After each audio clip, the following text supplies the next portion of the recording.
उल्कामुकू राजा होता महाथोर, तयाची पत्नी होती सुंदर.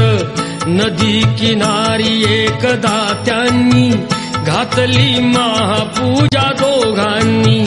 आली एक नौका त्याच मार्गानी, नाव भरलेली पूर्ण द्रव्यानी.